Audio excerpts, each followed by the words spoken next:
Guten Morgen, liebe Leute. Ich bin nach dem Ruhetag in Joania und einer kleinen Runde, eine größere Runde auf Asphalt, bin ich jetzt wieder auf dem TED, 30 Kilometer nördlich von Ioannina. Jetzt geht's hier steil einen Berg hoch zu Windrädern. Das heißt, oben ist bestimmt gut zu fahren. Hier geht's gerade ziemlich steil los, wobei, ja, es ist ein bisschen lose. Also ich hatte da unten in den ersten Kehren kaum Traktion. Genau, der Plan heute ist hier im Grenzgebiet Albanien, Griechenland Richtung Igoumenitsa, nicht ganz, einfach der Grenze entlang geht die Route und dann rüber nach Albanien, nach Saranda. Das ist der Plan für heute. Ich wünsche euch viel Spaß.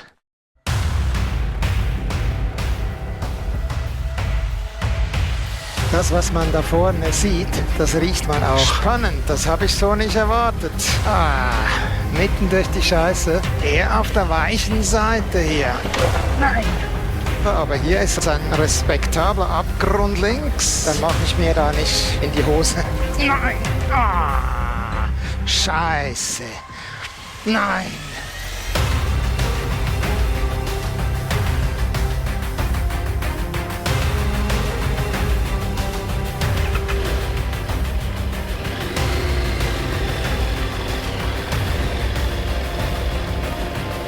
Es geht hier jetzt also einige Kehren hoch. Erinnert mich ein bisschen an den Malialan in Kroatien, von der Beschaffenheit der Piste recht tief. Dort ist sie zwar noch ein bisschen breiter, aber ja, immer wieder betonierte Teile dazwischen. Bin ich jetzt nicht ganz unglücklich, wenn es so steil ist.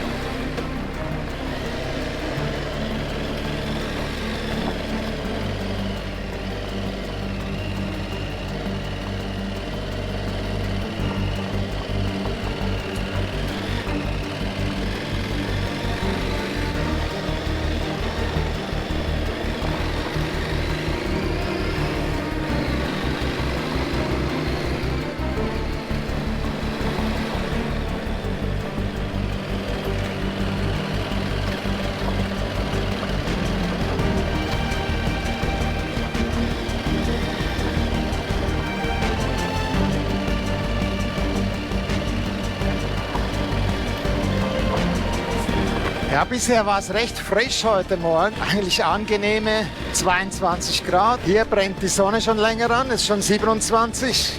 Da kommt der Martin ins Schwitzen.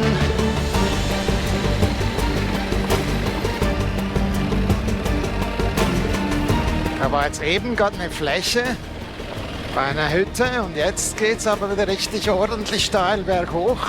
Ich würde mal schätzen, ich bin dann schon bald mal bei den Windrädern oben. Es ist hübsch. Wow, geil.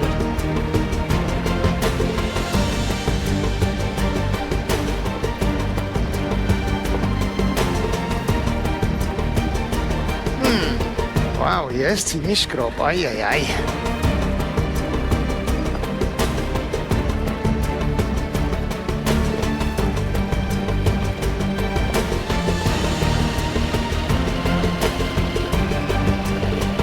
So, da zweigen sich die Geister, die Routen. Der TED, der geht jetzt da links weg und ich weiß jetzt nicht, ob ich da hoch soll zu den Windrädern. Ich mache jetzt da diese breite Straße. Ja, der TED, der führt da unten lang. Bisschen schmaler, sicher auch hübsch. Ja, und dann nehmen wir wohl noch mal ein bisschen Aussicht mit. Die Fernsicht ist heute nicht so gut wie die letzten Tage. Viel Feuchtigkeit in der Luft, einige Wolken jetzt, sollten sich aber im Laufe des Tages mal auflösen.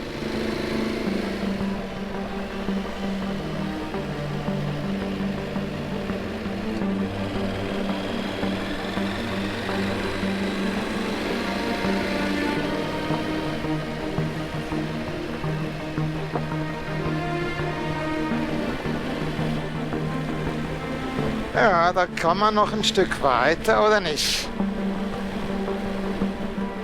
Meine Route ginge jetzt hier runter.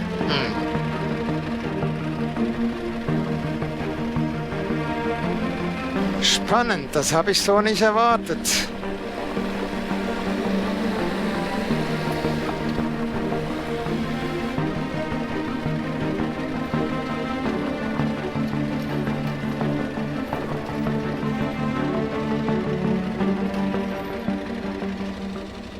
Nun denn.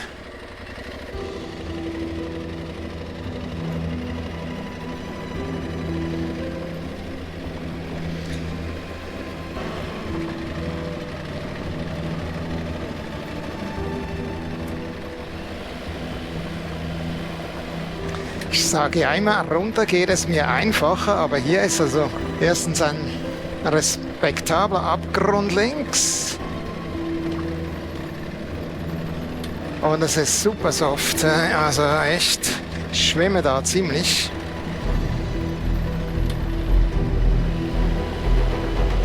Und es ist steil.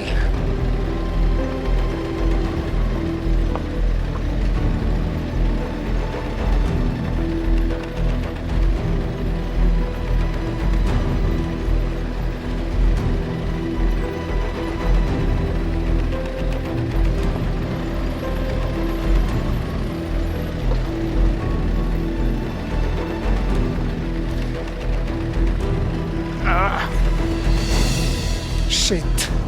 Naja, das kurz angucken. Oh. So nicht erwartet. Das ist schon recht steil. Das ist mir irgendwie zu grob. Jetzt muss ich da einen Ausweg finden.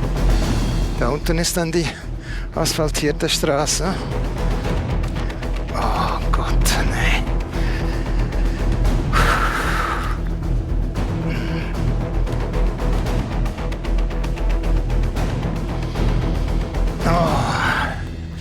Sind diese 50 Meter.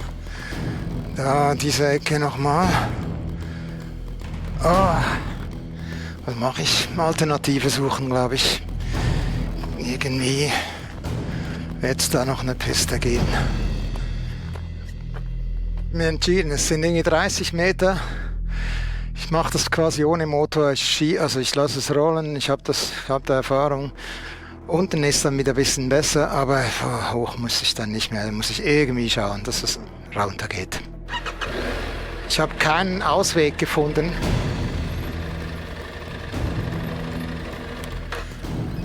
Auf dem Satellitenbild ist hier gerade ein doofes Loch. Habe ich denn nicht... Nein! Scheiße! Nein! Jetzt verliere ich nochmal Kraft. Es ist heiß. Oh, fuck. Ein Versuch so. Nein! Keine Chance.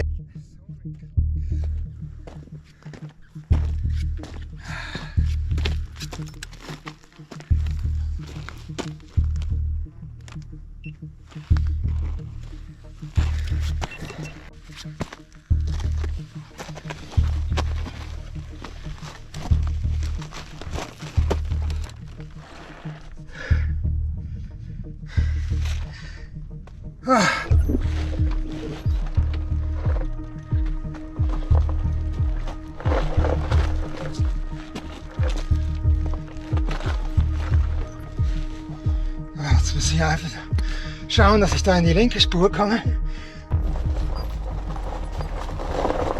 Es ist so steil, dass die mir wegrutscht im ersten Gang.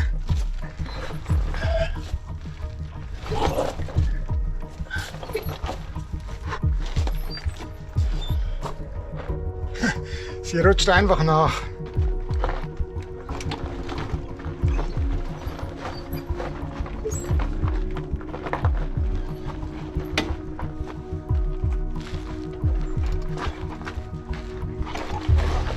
Nein!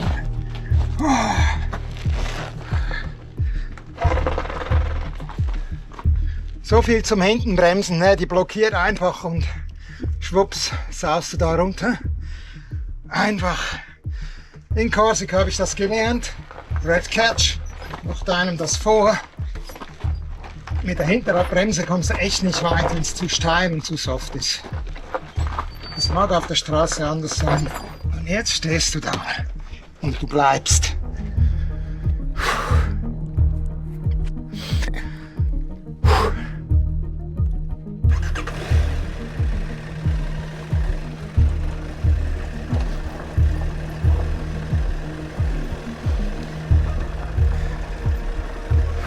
Jetzt muss ich sie bloß noch hingestellt kriegen hier.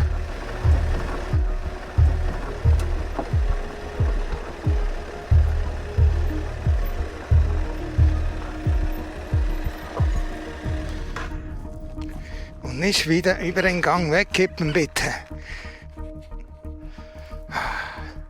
Immer noch steil. Ah, es ist so steil. Sieht man nie auf den Kameras.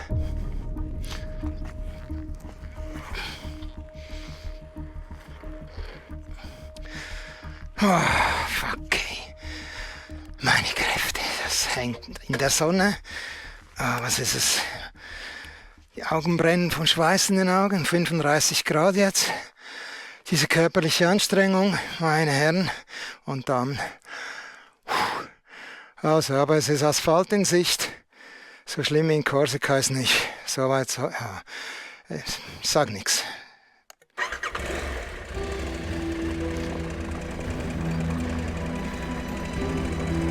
Ja, der Schweiß in den Augen ist super unangenehm. Aber er läuft jetzt einfach runter. Was soll ich da machen? Also es ist noch nicht fertig steil.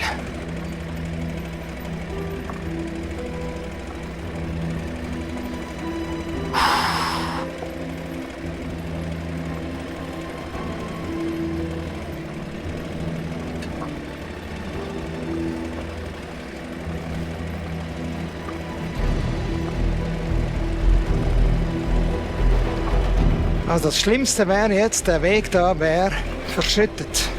Hatte ich gerade kurz Angst. Aber ich glaube, da kommst du lang.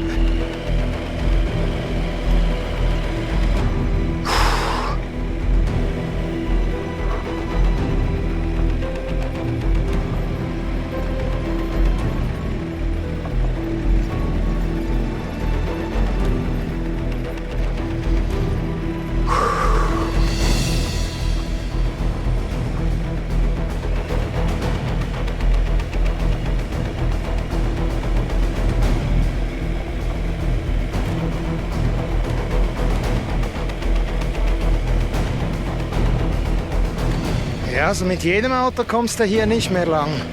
Allzu breit darf der nicht sein. Es sieht gut aus. Ich hatte noch Angst, dass hier die Zufahrt zur Straße gar nicht existiert. Einfach keinen Scheiß mehr auf den letzten 50 Metern.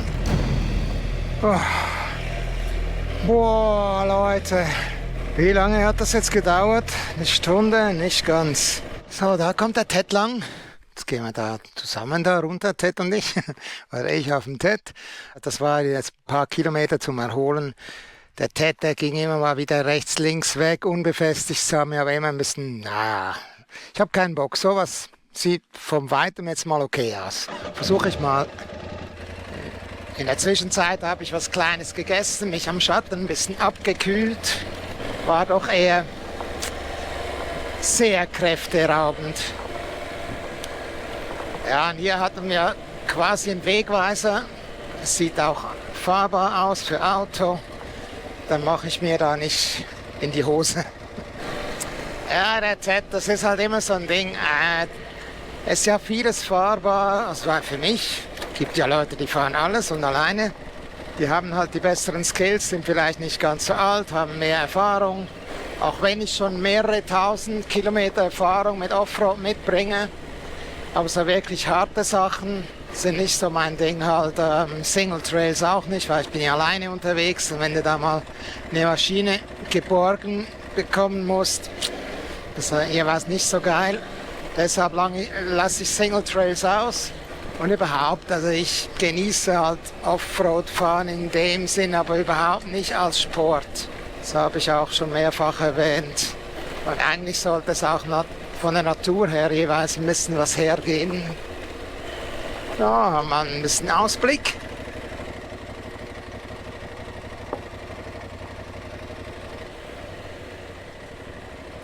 Sowas ist ganz okay für mich.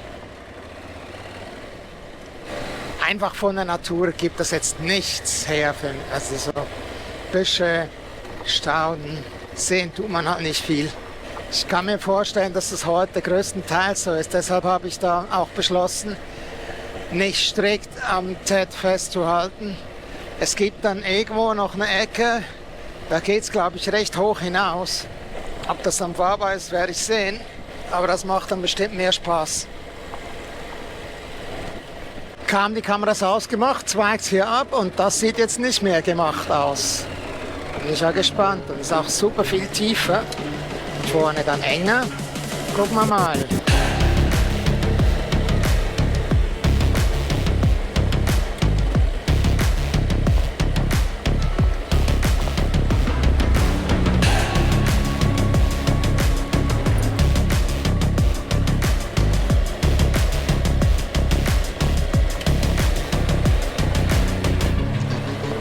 Man sieht nicht, wie tief das ist. Sehr unangenehm. Oh.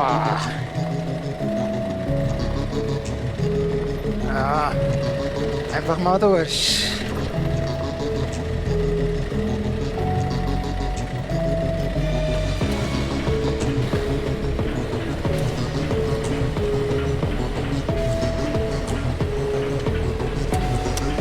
Ja, ich habe da Befürchtungen, dass es da in den Canyon geht und auf der anderen Seite so hoch.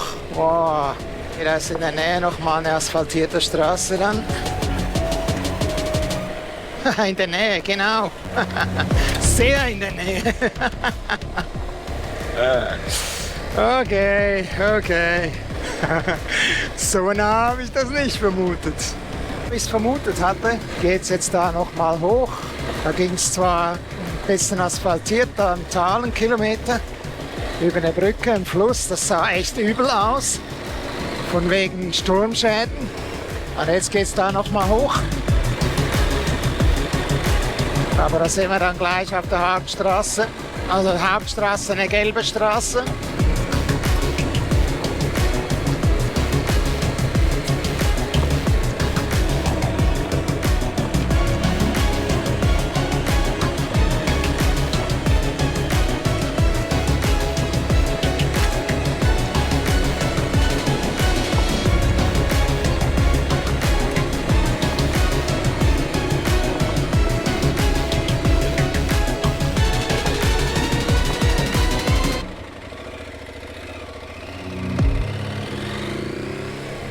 So, bei Anavrito zweigt jetzt die Strecke wieder weg vom Asphalt, geht wieder unbefestigt weiter.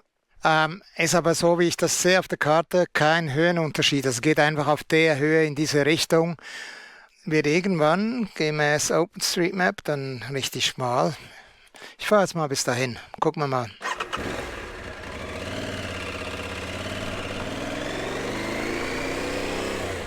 Ich hatte ja eigentlich das Gefühl, dass hier nicht so kräftige Unwetter oder Gewitter waren. Aber da gibt es schon immer wieder Ecken, da ist extrem viel Material runtergekommen. Oder die Flussbachbetten, die sehen übel aus. Also wenn das jetzt so wäre, wäre das ja mega geil, aber da gehe ich jetzt nicht davon aus. Also ich gehe nicht davon aus, dass es so bleibt.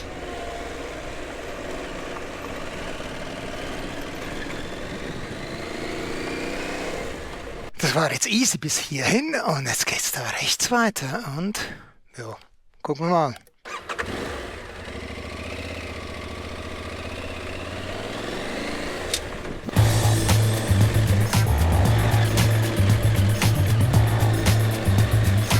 Nix von wegen auf gleicher Höhe.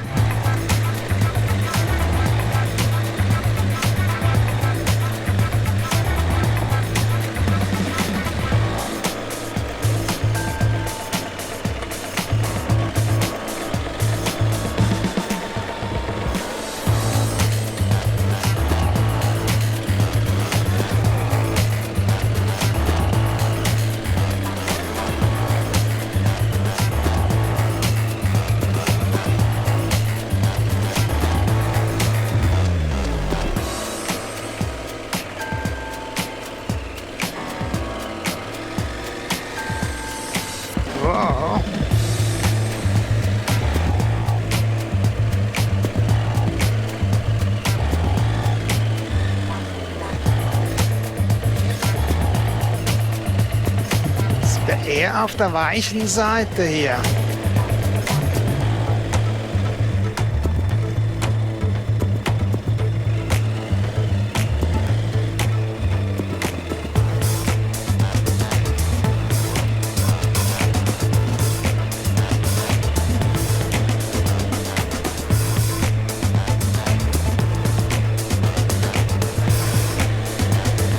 Gibt's tatsächlich mal Aussicht?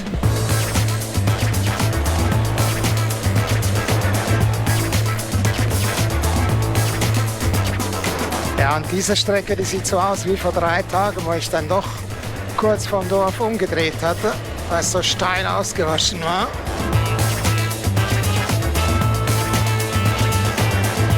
Ja, ist sogar sumpfig jetzt hier noch, Tage nach dem letzten Regen.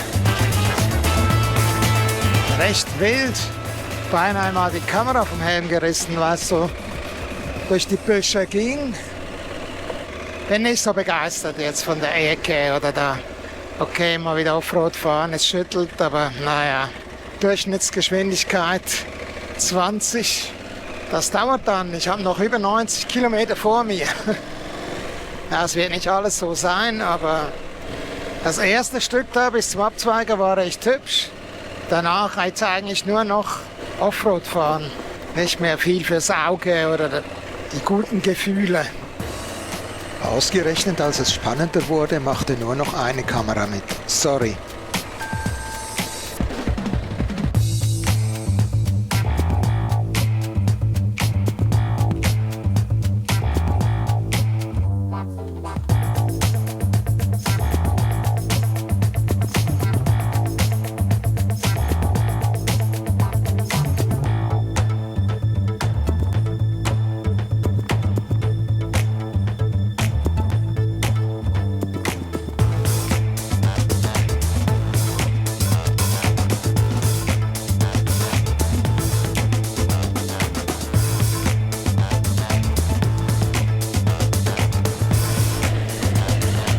Schon noch mal richtig wild hier.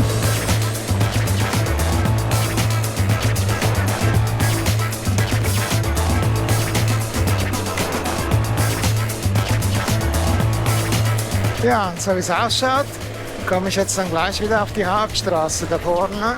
Der Beginn war noch hübsch da, die kleine Straße, aber sonst hier.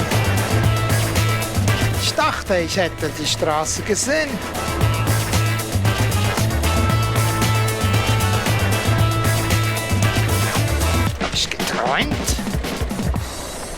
Okidoki.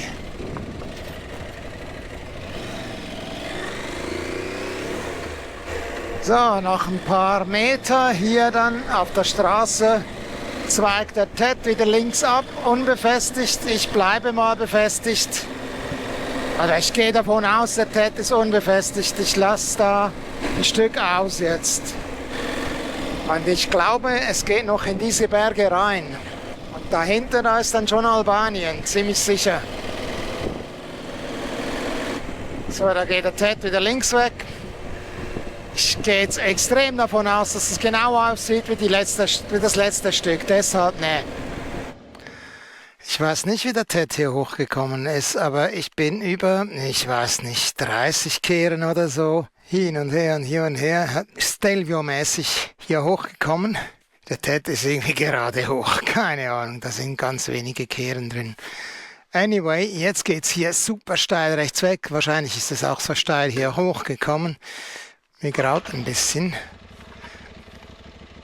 Naja, versuchen wir mal, schauen wir mal, wie weit das so geht. Es sind nur 12 Kilometer, meinte ich.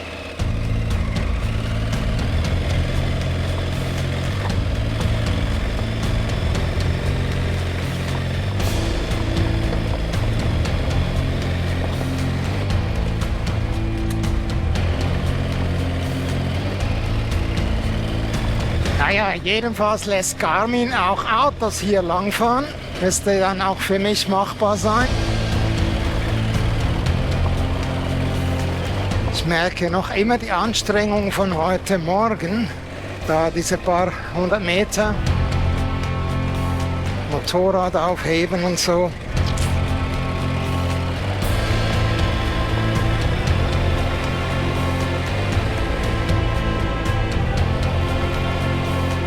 Also so ist es ja echt hübsch. Und plötzlich auch mal wieder mit ein bisschen Aussicht.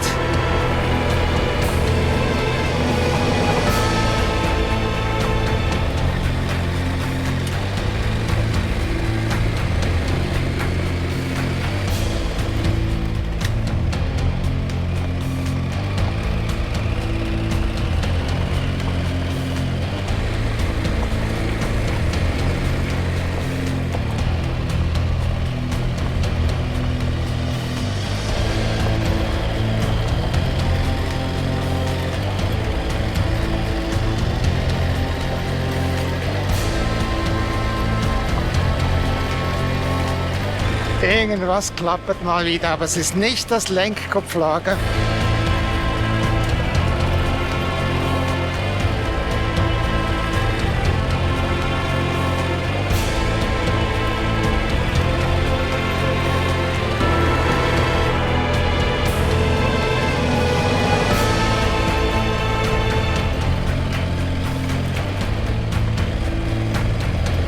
Erstaunlich, dass Garmin das noch als Autoroute bezeichnet.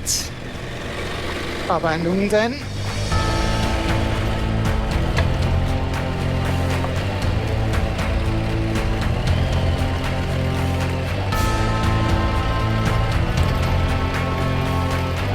Bin ich dann mal gespannt, ob es eine Aussicht gibt. Ah, mal wieder das Meer. Das habe ich jetzt ein paar Tage nicht gesehen. Beinahe eine Woche. Ich war in Griechenland und habe eine Woche das Meer nicht gesehen. Eher speziell.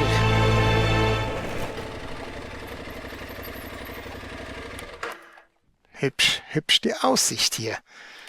Bin nicht sicher, ob meine Route da noch mal rüberführt. Ich glaube, ich weiß nicht, ob ich das dann noch mache.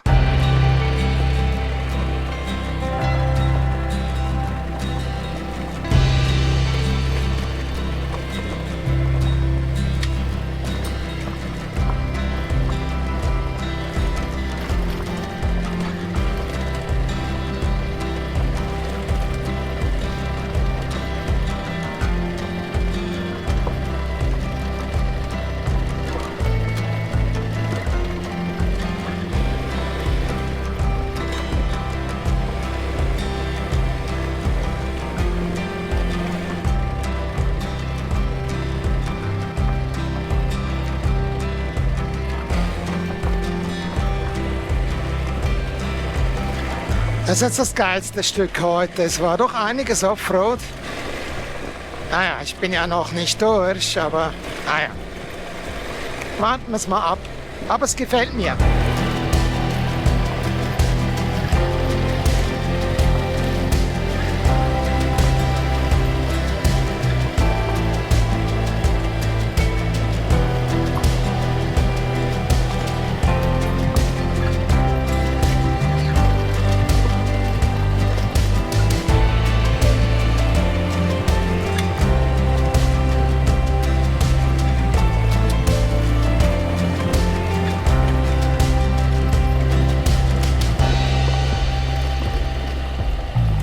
Ich sehe Vieh und dann bin ich immer schon skeptisch, ob dann auch wieder Hunde in der Nähe sind.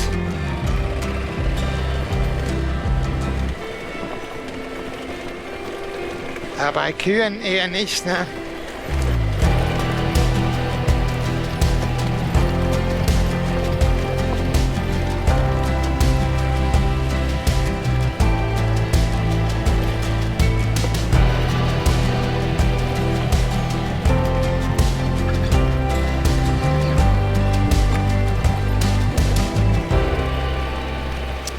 Ja, jetzt sind schon ziemlich spitze, grobe Steine hier.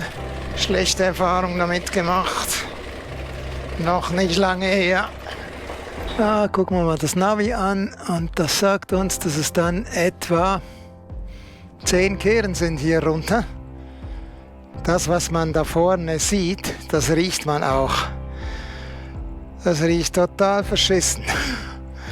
Ah, mitten durch die Scheiße. Wird wohl so sein. Boah.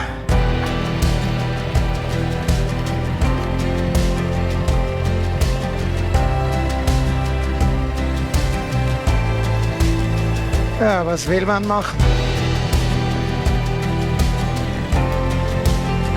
Keine Unruhe. Nein, nein.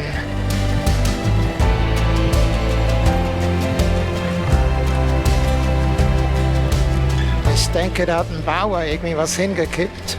Die Straße gedüngt. Und was von oben wie so eine easy Kiesstraße ausgesehen hat, entpuppt sich dann und waren doch als ziemlich arge Schotterpiste.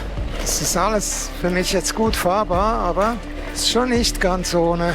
Es ist nicht so super steil, deshalb ist es eigentlich auch gut fahrbar. Doing.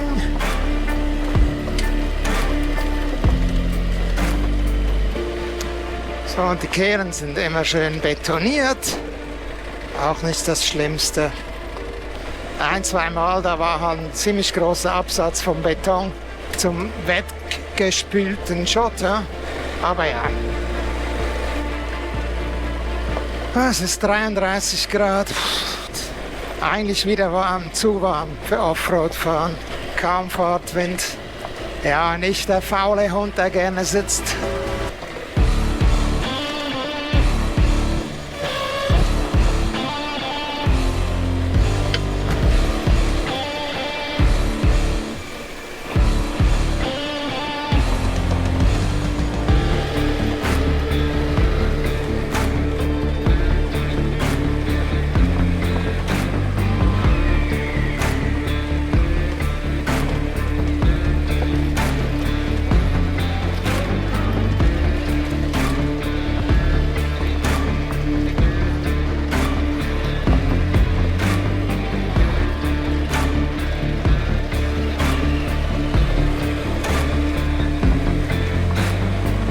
Ich habe jetzt beschlossen, dass ich kein weiteres Stück Offroad mehr fahre, weil das ist doch nicht so geil. Also es ist vom Fahren her, diese Strecke war jetzt sehr geil, landschaftlich auch.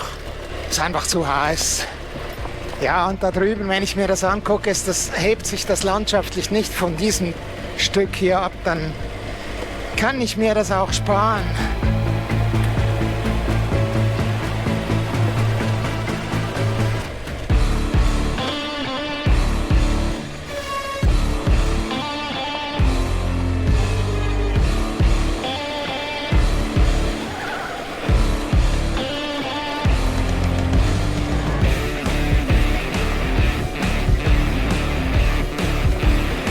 Ein bisschen schneller, dann hat man auch was vom Fahrtwind, aber ich weiß einfach nicht so genau, was ich den Reifen zumuten kann.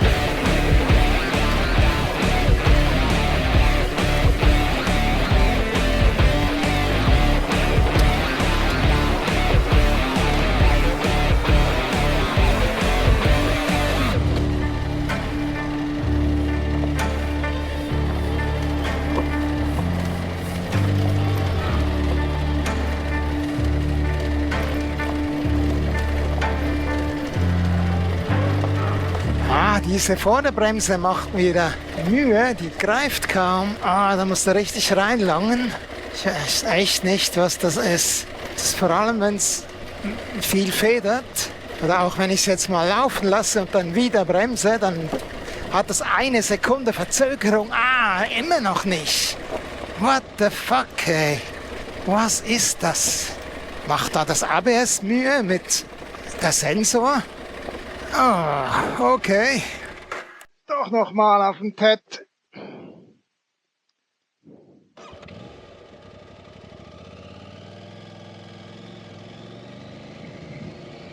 Nochmal 4 Kilometer hier über der Küstenstraße.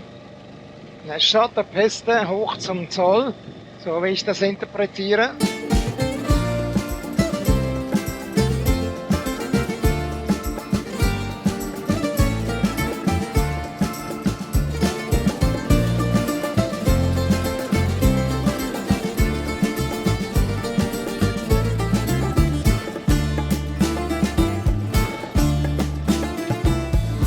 Nochmal richtig Herausforderung.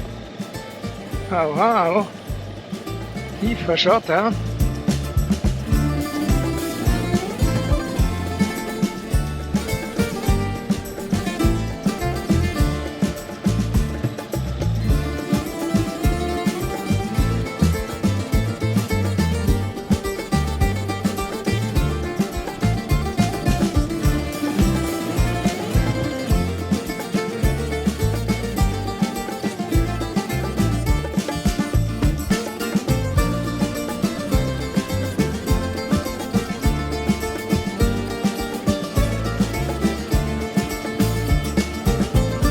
Das sieht eher aus wie die alte Straße.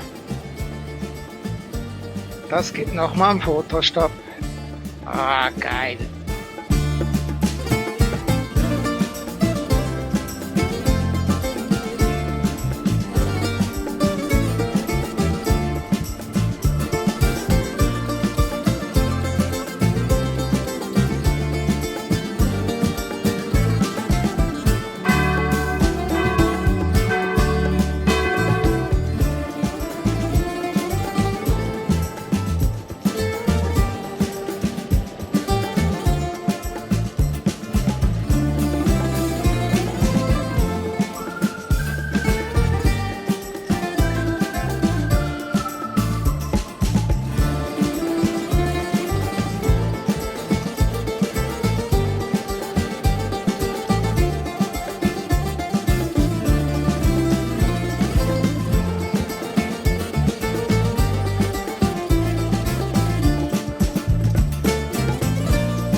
Im Hintergrund seht ihr den Zoll zu Albanien.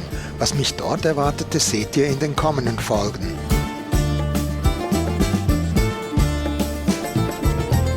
Ich hoffe, ihr seid auch beim nächsten Mal wieder mit dabei und freue mich über jedes Like und jedes Abo.